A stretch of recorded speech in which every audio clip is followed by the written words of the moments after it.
नमस्कार मित्रों, मैं आचार्य विक्रम जैन जिनवानी ज्योतिष संस्थान में आपका स्वागत करता हूं। तो जैसे कि हम आजकल बात कर रहे हैं केबी एस्ट्रोलॉजी के बारे में, यानी कि के भास्करन कृष्णमूर्ति भास्करन पद्धति के बारे में। तो आज उसी में मैं आपको बताता हूं कि मान लो किसी को भी हमें ये देखना हो कि किसी भी जातक के, किसी भी व्यक्ति के कभी कोई बीमारी आती है तो कौन से भाग में आती है या कौन से शरीर के कौन से हिस्से में उसको बीमारी हो सकती है या किस तरीके की बीमारी हो सकती है, उसके बारे में आज हम डिस्कस करते हैं।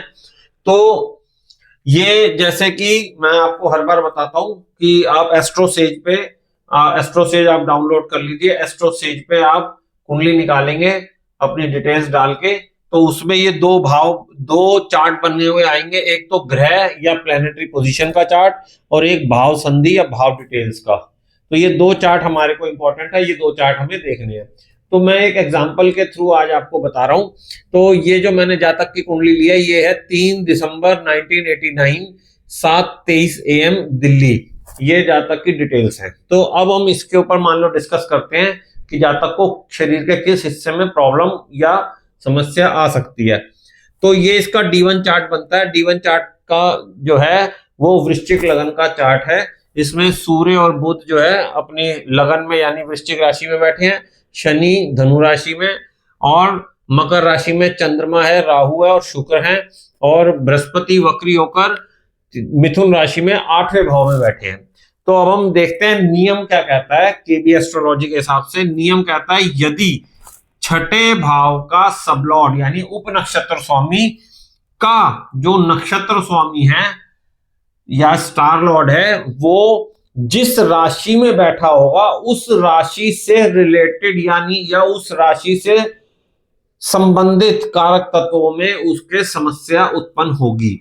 यानी शारीरिक समस्या की बात कर रहा हूं, क्योंकि छठा भाव हमारा क्या है, रोग ऋण और शत्रु। तो आज हम रोग के बारे में बात कर रहे हैं। तो रोग हम देखेंगे छठे भाव से। तो जैसे मैंने पहले भी वीडियोस में बताया था, किसी भी भाव का जो सबलॉर्ड होता है वो उस भाव का अधिपत्य रखता है, उस भाव की सारी डिटेल्स या सब कुछ उस भाव का स्वामी जो है वो उस भाव का सबलॉर्ड या उप नक्षत्र स्वामी होता है।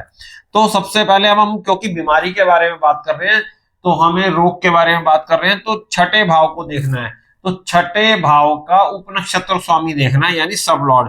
तो वो कहां देखेंगे, तो ये जो भाव संधि चार्ट है हमें इसमें देखना है।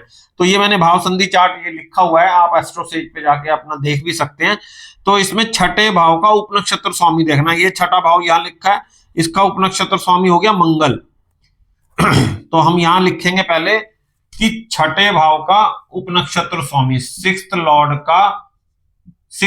हाउस का सब लॉर्ड, तो वो क्या है, हमारा मंगल बनता है। यहां पे हमने देख लिया मंगल, छठे भाव का उप नक्षत्र स्वामी मंगल। अब ये देखना है मंगल किसके नक्षत्र में या नक्षत्र में मंगल का नक्षत्र स्वामी क्या है या किसके नक्षत्र में मंगल बैठा है। तो हम वो देखेंगे ग्रह वाले चार्ट से। तो ये लिखा हुआ है मंगल। अब मंगल को देखेंगे किसके नक्षत्र में बैठा है, बृहस्पति के यानी गुरु के नक्षत्र में बैठा है। तो हम लिखेंगे मंगल का नक्षत्र लॉर्ड या लिखते हैं स्टार लॉर्ड या नक्षत्र स्वामी, नक्षत्रपति क्या हुआ, बृहस्पति। तो हमने ये देख लिया बृहस्पति है। तो अब ये देखेंगे हम D1 चार्ट में कि बृहस्पति कौन सी राशि में बैठा है। तो यानी बृहस्पति हमारा यहाँ पे मिथुन राशि में बैठा हुआ है। हमें भाव नहीं देखना, हमें देखना है कौन सी राशि में बैठा है। तो यहाँ 3 नंबर लिखा है, बृहस्पति यहाँ बैठा है D1 चार्ट में। तो बृहस्पति मिथुन राशि में बैठा है। तो मिथुन राशि के हिसाब से उस जातक को समस्या या प्रॉब्लम उसके शरीर में आ सकती है। अब वो क्या क्या आती है वो मैं आगे डिस्कस करता हूं। जैसे कि मान लो अगर मेष राशि में बैठा हुआ है, जैसे अगर यहाँ पे तो अभी हमारा मिथुन राशि में बैठा, तो मिथुन राशि में क्या कहते हैं, मिथुन राशि में अगर बैठता है तो क्या होगा, एलर्जी, फेफड़ों से रिलेटेड प्रॉब्लम, दमा, इस सारी तरीके की चीजें उस जातक को हो सकती हैं।